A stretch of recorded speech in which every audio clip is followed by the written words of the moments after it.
Namaskar students, welcome back to my another lecture.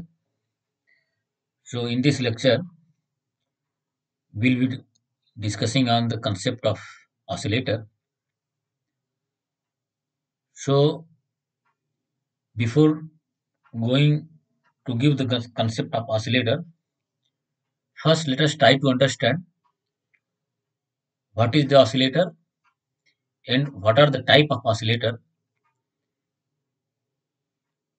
So if we try to define the oscillators, so a oscillator is an electronic device which produces an oscillations without any input signal. Means we have to produce, when we talk about the oscillation, it means at the output we should have some frequency, means we should have some signal, and that signal should have some frequency, and that signal should have some amplitude. So this, that is, we are calling basically oscillations. So we have to, means oscillator is an electronic device, means a electronic device will be constructed, and with the help of this electronic device we can produce an output signal, and that signal will have time dependent amplitude and frequency. Because time term has come, then obviously there will be a frequency, and this oscillations will come without giving any input signal. So that is what, or in other word we can say that oscillator is an electronic device which converts an DC signal into a AC signal. So this is simple definition. It depends upon different reference book, and the definition varies from reference book to different reference book to different reference books. So when we are come to know that what is the oscillator, then we can define what are the type of oscillations, and then on the basis of type of oscillations we can define type of oscillator. So if whatever oscillations we have, if the amplitude of oscillation remains constant with respect to time, but the phase changes from positive to negative, negative to positive, then such kind of oscillations is called as a undamped oscillations, because here phase remain constant. And if the phase is changing with time, but the amplitude also changes with time, here phase is changing along with the phase. If amplitude is decreased with time, then such oscillations is called as a damped oscillation. So here undamped oscillations, a oscillation whose amplitude remain constant with respect to time, that is called as a undamped oscillation. And those oscillations whose amplitude reduces decreases with time, those type of oscillations are called as a damped oscillations. So if we follow this classification, so we can classify oscillator. So those oscillators which produces undamped oscillations called as a damped oscillator. Those oscillator which produces undamped oscillations, they are called as a undamped oscillator, and those oscillator which produces damped oscillations, they are called as a damped oscillator. Okay, so those oscillator which produces damped oscillations, they are called as a damped oscillator. Those oscillator which produces undamped oscillations, they are called as a undamped oscillator. So simple definition according to their type of oscillations.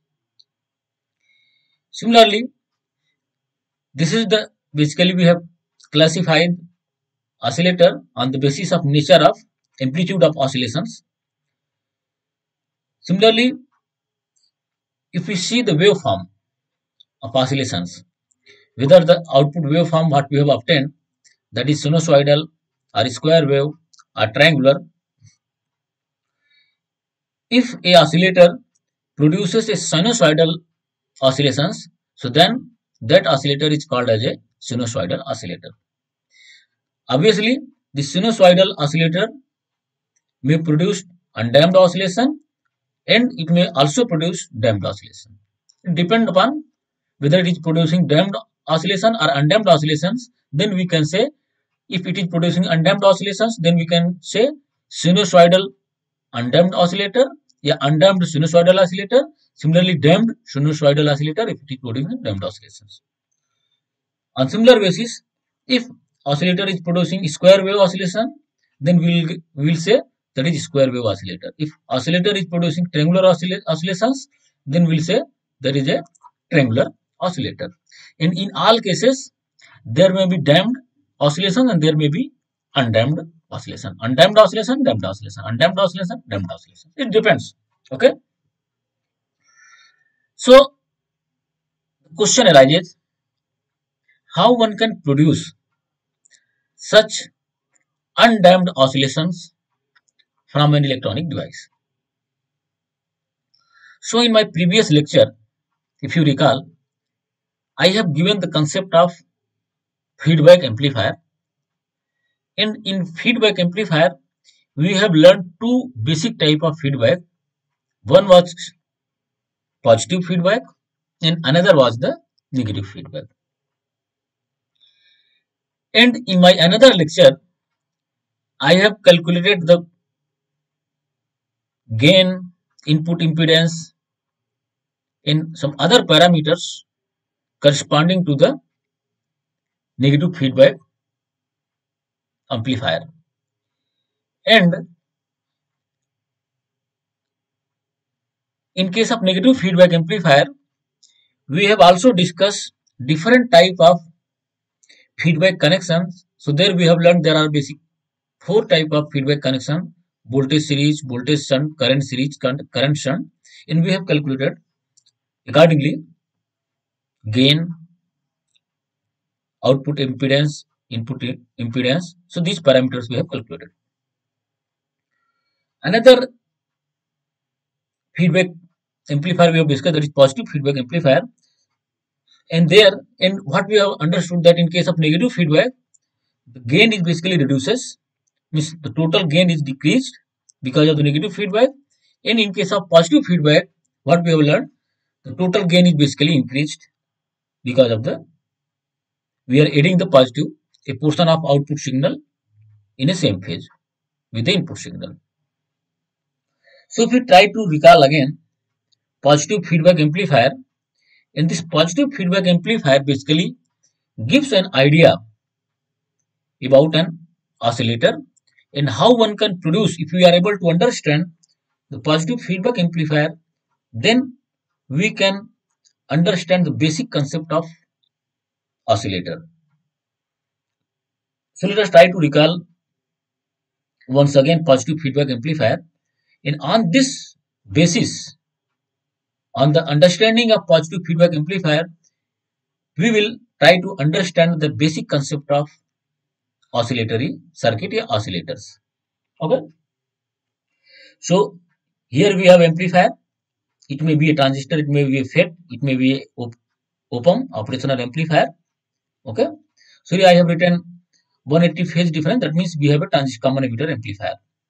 So here we have amplifier, and this is input and this is output. So here this input at the positive amplifier, feedback amplifier, we are giving input through a closed switch. So here we have closed switch, and a portion of output is taken back through a feedback network and feeded back to the input. So this positive feedback is basically defined if the input signal and feedback signal both are in the same phase, then what we have defined, that is called as a positive feedback. So here input signal is in this phase and it is creating a amplifier is creating a 180 phase difference. So your output signal will be out of phase with the input signal. So it means that when we are feeding back a portion of output signal into input signal, so we have to again create 180 phase difference at the feedback network. So this feedback and input signal should be in same phase. So here, because it is output signal is basically 180 phase change with input signal. So if we create 180 phase change here, so this input and feedback signal will be in the same phase. So that is what we have did. So this is basically called as a positive feedback. Okay. And this is what we know, the concept of positive feedback. Okay. But can we call as a oscillator? Because in definition I said in my previous slide, oscillator is an electronic device which produces an oscillation without input signal. But here in this, when we are discussing the positive feedback amplifier, here we have given input signal. Okay, that means this is not a oscillator. This is not a oscillator because here we are giving input signal. So it means in order to produce, in order to say, in order to design a oscillator, we have to remove this input signal. So this is basically giving the concept of oscillator. It means if we remove the input signal from a positive feedback amplifier, okay, and then this may produce, if this is producing a continuous output oscillations, then we can say that is an oscillator. That is what definition is, what we have learned from the definition. So let us, we can do that. If we remove this input signal, let us say in second figure I have shown, if you remove the input signal through an open switch, let us say I have opened the switch, then input signal is removed. Okay. So if input signal is removed, it means first we have just applied a fictitious input voltage just to create an amplification to begin the circuit, and then I have just opened the switch. And when I have opened the switch with the same circuit, if a portion of output signal is fed to the amplifier, because in case of positive feedback we are adding a gain into the amplifier, so a small portion of feedback voltage is sufficient to sustain the output signal. That is what I have written. When the switch is closed and the fictitious voltage is developed at the input, and now when fictitious voltage is removed, then the circuit will continue operating since the feedback voltage is sufficient to drive the amplifier in feedback circuit. So this feedback voltage is sufficient to drive this amplifier and this feedback network, and then we can get continuous oscillations at the output, resulting in a proper input voltage to sustain the loop operation.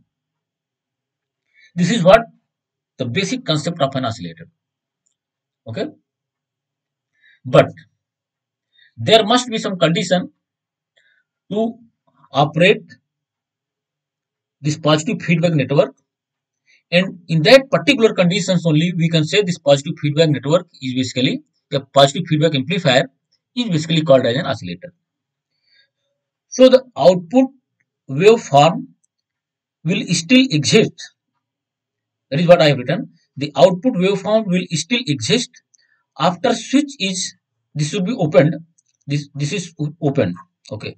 When the switch is opened, okay, if the condition, this condition, that is beta into A is equal to 1. Okay. It means the feedback fraction multiplied by the gain of the amplifier, if A and beta, if you multiply, if this beta into A is equal to 1, then this output waveform will still exist even if you remove the input signal, if switch is opened. Okay. In this condition of oscillations, in this, whatever this oscillations we are getting, even there is no input signal. In these conditions of oscillations, it called as a Barkhausen criteria for oscillations. So here is the concept of oscillator. So oscillator is basically an electronic device which produces a continuous oscillations without giving any input signal.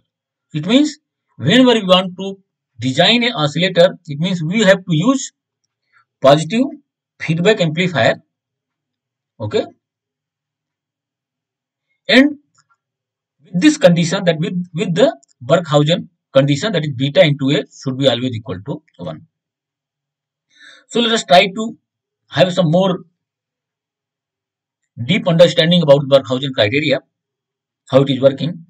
So for continuous undamped oscillations, the positive feedback should be such that the beta A should be equal to 1. That is what I have explained.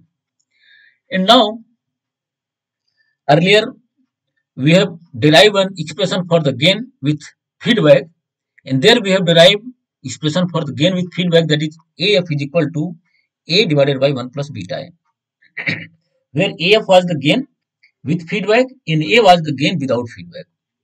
And the Barkhausen criteria says that beta A should be equal to 1, means feedback fraction multiplied by gain without feedback should be equal to 1.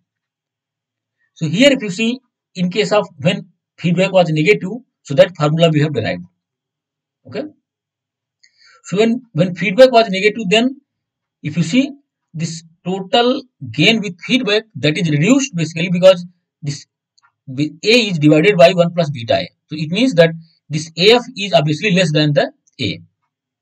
That means feedback with gain with feedback, that is basically decreasing. That means that this negative feedback cannot be applied in case of oscillation, because in case of oscillator we require some input signal, and that should sustain for a long time, so that will produce a continuous undamped oscillations. Otherwise, if we provide negative feedback, so negative feedback will basically decrease the signal. It will try to reduce the input signal, and it will damp the oscillation after some time. So if we try to check this AF, this gain with feedback for positive feedback, it means we have did these calculations for negative feedback. Now if we choose positive feedback, so it means in place of beta into A, we have to substitute negative quantity. For positive feedback, this beta A should be negative. That is why I have written for positive feedback, beta A should be negative. If we choose this beta A should be negative, so this AF will be equal to A upon 1 minus beta A. So this is gain with feedback in positive configuration. So this is gain in positive feedback, which is equal to A divided by 1 minus beta A. Okay. Now, if this is gain in positive feedback, then if we impose this condition, that is beta is equal to 1, then what is happening with this quantity? Let us say AF.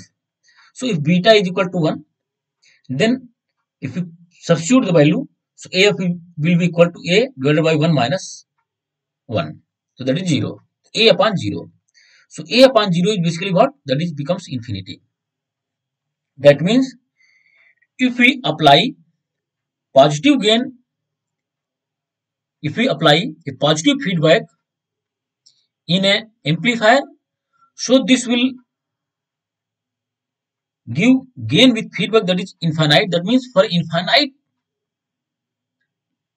of gain will increase infinity. That means we can have a oscillations, undamped oscillations for a long time. That is what condition. So that is why this Barkhausen criteria is necessary for continuous oscillations. So let us try to use this Barkhausen criteria and try to learn some of the basics oscillatory circuit and try to design some oscillators. So in this connection, so one type of oscillator that is called as a tuned oscillator circuit. So if we design a tuned oscillator circuit where the obviously if we have oscillator, so it means it should have some frequency. Output signal should have some frequency. So if we designed an oscillator whose frequency can be tuned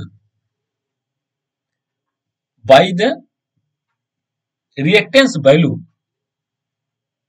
by choosing the reactance value, then such oscillator is called as a tuned oscillator. So obviously in tuned oscillator, what we require? We require an amplifier. Then output of amplifier is fed through the some feedback network, and this can be tuned. Let us say, so this here amplifier is fed back. Okay, so output is fed back to the input amplifier, and we are not giving any input signal. Okay, and then we have some reactance. So arrangement of reactance, if x1, x2, and x3, if in such a way that, okay, and this x1, x2, x3 may be chosen differently. So here x1 may be capacitor, x2 may be capacitor, and x3 may be inductor, or x1 may be inductor, x2 may be inductor, x3 may be capacitor, or x1, x2 both may be capacitor and inductor. It depends. Then such oscillator are called as a tuned oscillator. Why? Because here the frequency of the oscillation can be tuned by tuning the value of capacitance and inductor, and I will explain in coming slide. So if we are using x1 as a C capacitance, x2 as a capacitance, and x3 as a inductor, then this tuned oscillator circuit is called as a Colpitts oscillator. Okay. Similarly, if x1 is inductor, x2 is a inductor, and x3 is a capacitor, then the same tuned oscillator may be called as a Hartley oscillator. Okay. And if both x1 and x2 are there and both have an inductor and capacitor combination, and there is no x3, then that particular tuned oscillator is called as tuned input, tuned output, tuned oscillator circuit. So if two capacitor and one inductor are used in this configuration, that is called as a Colpitts oscillator. If two inductor and one capacitor are used, then it is called as a Hartley oscillator. If both x3 is not used and x1 and x2 used, and in x1 we have inductor and capacitor, in x2 we have inductor and capacitor, then that circuit is called as a tuned oscillator circuit. Before going to the Colpitts and Hartley oscillator, let us try to understand what is the LC circuit or oscillatory circuit. So oscillatory circuit is circuit basically which produces an oscillations. So here in this diagram I have trying to show how the LC circuit produces oscillation. Figure A, B, C, D. In figure A we have a inductor and capacitor. Okay. And here let us assume that capacitor is fully charged. Okay. In between inductor and capacitor we have a switch. And switch is open, so there is no complete circuit, so current is not flowing. Circuit is not complete, so current will not flow. Okay. Now in situation B, we have closed the switch. If we close the switch and if we see the situation A, here the capacitor, the plate of the capacitor, that is top plate of the capacitor is positive charge and bottom plate of the capacitor is negative charge. Okay. So when we close the switch, circuit is complete, so current will flow in the circuit and it will try to discharge the capacitor through discharge mechanism. So electron will flow from negative plate to the positive plate through inductor. So obviously current will flow opposite to the direction of electron flow. So current will flow from positive plate to the negative, towards the negative plate and through a inductor. Okay. So it means when we close the switch, capacitor will start discharging through the inductor. So as we know, inductor and capacitor both are energy stored devices. Okay.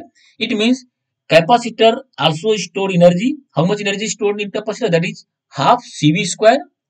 And inductor also store energy, that is half Li square. Capacitor store energy, that is electric energy, and inductor store energy, that is magnetic energy. Okay.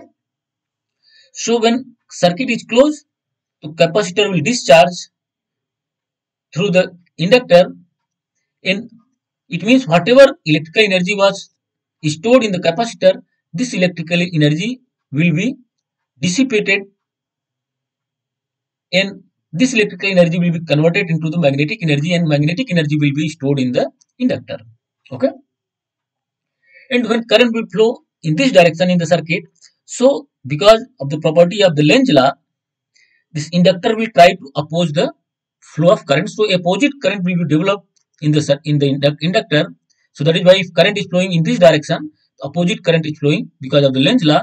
So energy will be stored in the capacity in the inductor, that is half Li square. So here this half Cv square, the energy which was stored in the capacitor is decreasing, and the energy, that is half Li square, energy stored in an inductor, that is increasing. So this capacitor will discharge, then this inductor will be stored maximum energy, that is half Li square, when at that time this capacitor will be fully discharged. If the capacitor is fully discharged now, then what will happen? All the electrical energy is stored in magnetic energy, means all electrical energy is converted into magnetic energy, and that is stored in the inductor.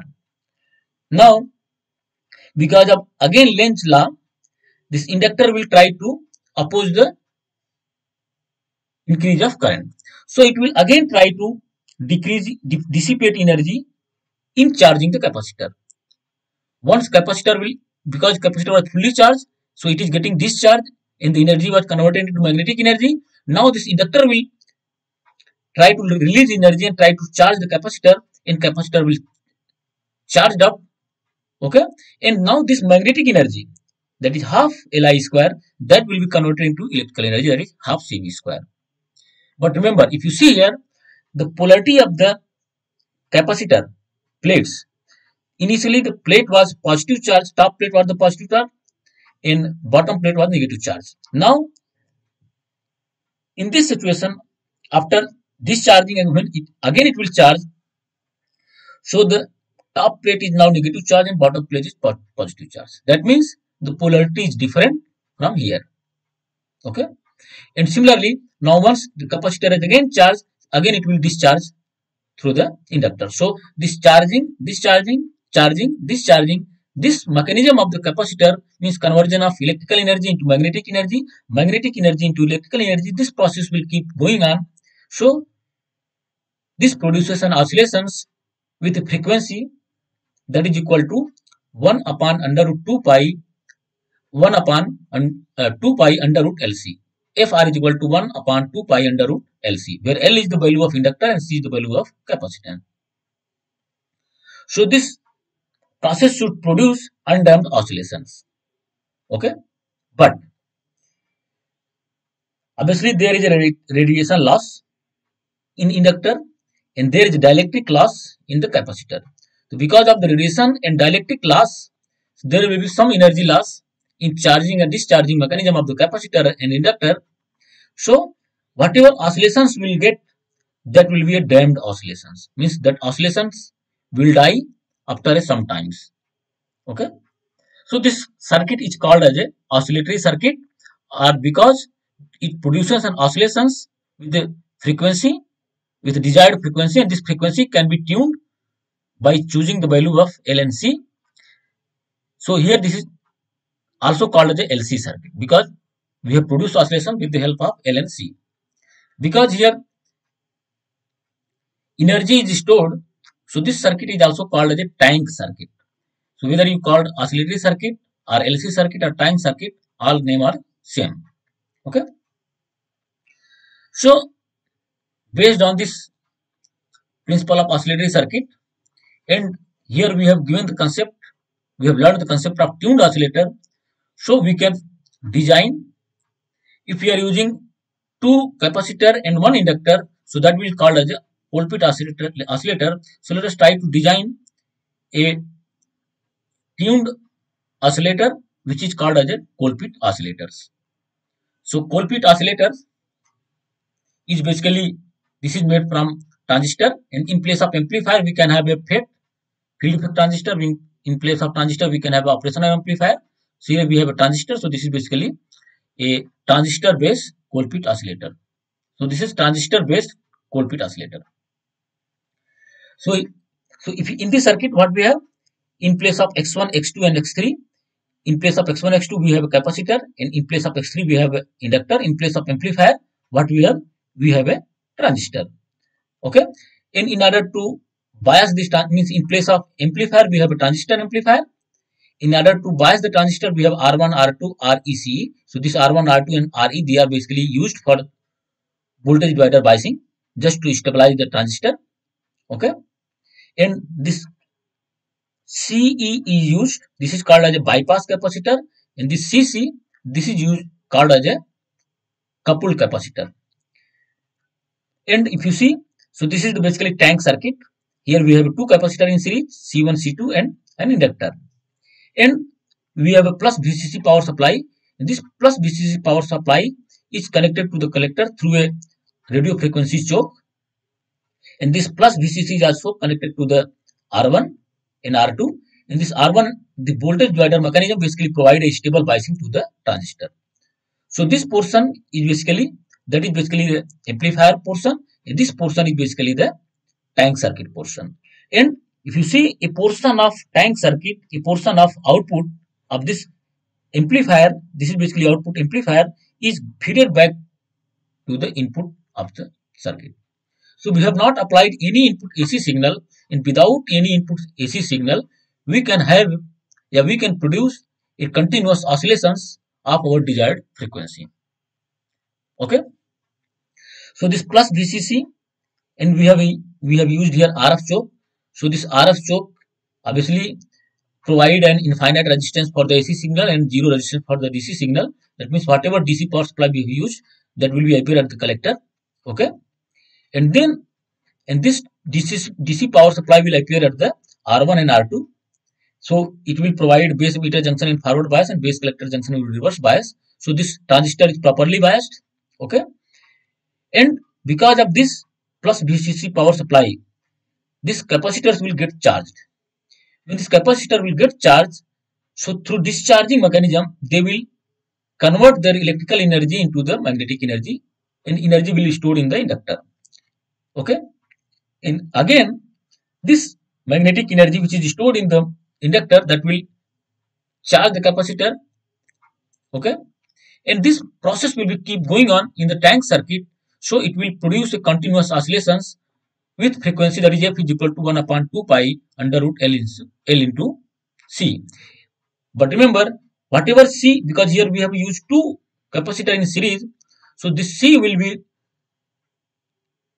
equivalent capacitance or total capacitance of the tank circuit. So total capacitance CT can be written as a C1 C2 divided by C1 plus C2, because they are connected in parallel combination. In this tank circuit, you see, we have a, between C1 and C2 we have grounded. So that means if we measure output here, so that means we are measuring the output across the C1 capacitor. And C2 is connected to the input of the transistor, that is base of the transistor. So that means this is the feedback network. So we are feeding back a portion of output signal to the input signal. So the C2 is working as a feedback, and C1 is where we are measuring the output voltage. And whole combination of C1, C2 and inductor, that is working as a oscillatory circuit or tank circuit. Okay. And this transistor with voltage divider biasing is providing a amplifier purpose. So we know transistor provide a 180 phase difference, means if we use signal, so basically when if we amplify transistor from a common amplifier, so after amplification we get 180 phase change from the input signal. So if you have a signal here, so there is 180 phase change from the amplifier, that is from the transistor, and then that signal basically appears at the C1 and C2. So this combination of C1, C2 and inductor, that provide and 180 phase change. So 180 and 180, that is 360. So the input signal is always in same phase. That means feedback signal and input signal both are in the other way same phase. That is why this is positive feedback we have applied in the Colpitts oscillator. So in Colpitts oscillator we have applied positive feedback. Okay.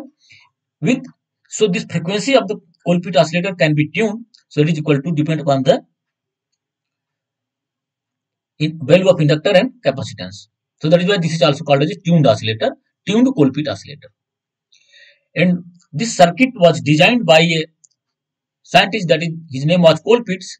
That is why then on his honor, this name of the circuit, the name of the oscillator is given Colpitts oscillator. So if we try to calculate the feedback fraction. So as I have mentioned, this tank circuit. So here we have a C1, we have a output, and C2 we have a feedback. So remember, C1 and C2 both are opposite in phase, because we are C1 we are measuring the output, and C2 we are giving the feedback fraction. So if you see 180 phase difference at the transistor, and what, and that is appearing at the C1. Okay, so that is output, and because C1 and C2 both are in opposite phase, 180 phase, because this is plus minus and this is minus plus. So 180 plus 180, that is 360. That means at the input we are applying same, means input and feedback, that is both are in the same phase. Okay. So if you calculate the feedback fractions, feedback fraction will be equal to beta is equal to feedback voltage divided by output voltage, that is Vf upon V naught, that is XC2 divided by XC1. So we know the value of XC2, that is minus 1 upon j omega C2, and similarly divided by 1 upon minus j omega C1. So this j omega, and minus minus will be cancelled out to C1 upon C2. So feedback fraction for Colpitts oscillator, that can be written as beta is equal to C1 upon C2. So this is Colpitts oscillator. So let us try to solve a numerical problem related to the Colpitts oscillator. So example 1. For the transistor Colpitts oscillator circuit, it means we have a transistor Colpitts oscillator circuit where we have used transistor, and the same circuit may be designed by using field effect transistor, by using operational amplifier. So if you are using operational amplifier, so same circuit may be called as a op-amp operational amplifier Colpitts oscillator. If it is used field effect transistor, so it will be called as a FET Colpitts oscillator. So here we are using transistor, so it will be called as a transistor Colpitts oscillator. That means at the amplifier stage, what we are using for amplification purpose, so that will also give the name. So in the numerical problem, I have given the name, that is transistor Colpitts oscillator. That means we have used transistor. The following circuit value are given. Calculate the oscillation frequency. Okay. So inductor L is 100 microhenry, and RFC, radio frequency choke, that is 0.5 millihenry. C1 is 0.005 microfarad. C2 is 0.01 microfarad. CC coupling capacity, that is 10 microfarad. So if you have been asked to calculate the Colpitts in Colpitts oscillator, you have to calculate the frequency. So if you see the frequency is independent of the coupling capacitor and CE and CC. It only depends upon the C1 and C2 and inductor, this L, and it is also independent of RFC choke, radio frequency choke. So F is equal to 1 upon 2 pi under root LCT. CT is equal to C1 into C2 divided by C1 plus C2. CT is equal to 3300 picofarad if you calculate it. And similarly, so if you calculate the frequency will be equal to 2.7 multiplied by 10 to the power 5 hertz. So this is the frequency what you have been asked to calculate.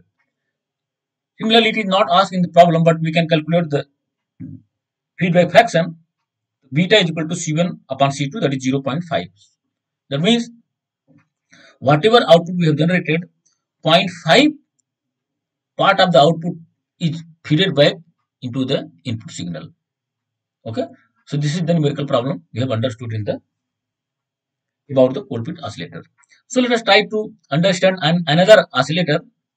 So if you have in the tuned oscillator, so if you change the value of x1, x2 and x3, so if you have two inductor, x1 and x2 both have inductor and x3 is capacitor, then that oscillator is called as a Hartley oscillator. So let us design circuit. So we have a transistor. In place of x1 and x2, we have a L1 and L2, and then we have a capacitor. So this is basically whole combination is making a tank circuit, LC circuit. This is oscillatory circuit. Okay, this circuit is basically producing the oscillations, and this circuit is producing the amplifications, and this portion is basically giving the feedback. Okay, the working principle remains same. Only the difference is that here in case of Hartley oscillator, we are using two inductor in one capacitor. In case of Colpitts oscillator, we have used two capacitor and one inductor. That is only the difference. Okay. So frequency will change. So in case of Hartley oscillator, the frequency is equal to 1 upon 2 pi under root LT into C, where LT is the total inductance of the tank circuit. Because here inductor L1 and L2 both are in series, and they would also have some mutual inductance. So LT will be equal to L1 plus L2 plus 2M. That is, M is the mutual inductance, and L1 and L2 is the self inductance of the inductor. And other function of the circuit remains same. So if this amplifier will produce 180 phase change. Okay. And again you see we have connected this between L1 and L2, this tank circuit we have connected with ground. That means if you are measuring the output here, so we are measuring output across the L1, and this L2 we are giving the feedback. That means whatever output will obtain from the transistor, that output will appear across the L1, and this across L1 will measure the output. And then if you see the polarity of the L1 and L2, so L1 and L2 both are in opposite phase. That means if you have 180, let us say we have some signal here which is 0 phase, and 180 phase change will be produced by the capacity, this transistor, okay, this amplifier, and then that will appear at the inductor 1, and then the combination of capacitor and inductor, this L1, L2 and C, that will produce a phase change of 180 at the L2, okay, that is feeded back to the transistor, that is input. So that is 180 plus 180, that is again 0 day. That means again in Hartley oscillator we are giving the positive feedback. So if we try to write the feedback fraction, so we are measuring the output across the L1 and feedback across the L2. So this is the circuit. So Vf upon V0, V out, X L2 divided by X L1, that is inductive reactance. So here L2 upon L1, so beta will be equal to L2 upon L1. So this is the feedback fraction in case of Hartley oscillator. The working principle of Colpitts and Hartley oscillator remains same. Only the difference is that in case of Colpitts oscillator we are using 2 capacitor in tank circuit. In case of Hartley oscillator we are using 2 inductor. That is only the difference. So the feedback fraction in frequency changes, and both frequency in Hartley and Colpitts oscillator can be tuned by tuning the value of inductor and capacitor. So let us try to solve another numerical example based on the Hartley oscillator. Calculate the oscillation frequency of the transistor Hartley circuit with the following circuit values. L RFC is equal to 0.5 millihenry, L1 is 750 microhenry, L2 is 750 microhenry. Mutual inductance between both inductor, that is 150 microhenry, and capacitor, that is C, is equal to 150 picofarad. So we know frequency F is equal to 1 upon 2 pi under root C into LT, where LT is L1 plus L2 into 2M. So each and every value is known. So LT will be equal to 750 microhenry plus 750 microhenry plus 2 into 150 microhenry. So this will give that is 1800 microhenry. So LT is known, C is known, so we can calculate the frequency. The frequency is equal to 1 upon 2 pi and substitute the value. So this will give the frequency, that is 3.06 10 to power 5. This should be 10 to power 5. So 10 to power 5 hertz. Okay. So 10 to power 5 hertz. So now we can calculate the feedback fraction, though it is not asking the numerical problem. So feedback fraction will be equal to, that is beta is equal to L2 upon L1. So both number are same. So we can write that is L2 upon L1 is equal to 1. So this is how one can design Colpitts and Hartley oscillator. Means they are basically called as a tuned oscillator, and they are based on the oscillatory circuit, that is tank circuit. With this, I request you all, please try to solve more numerical problem based on tank circuit, based on Colpitts oscillator, based on based on Hartley oscillator. Though I have covered only the transistor based Hartley and Colpitts circuit, but you can solve Hartley and Colpitts oscillator based on FET and operational amplifier also. With this, I thank you all for listening me carefully.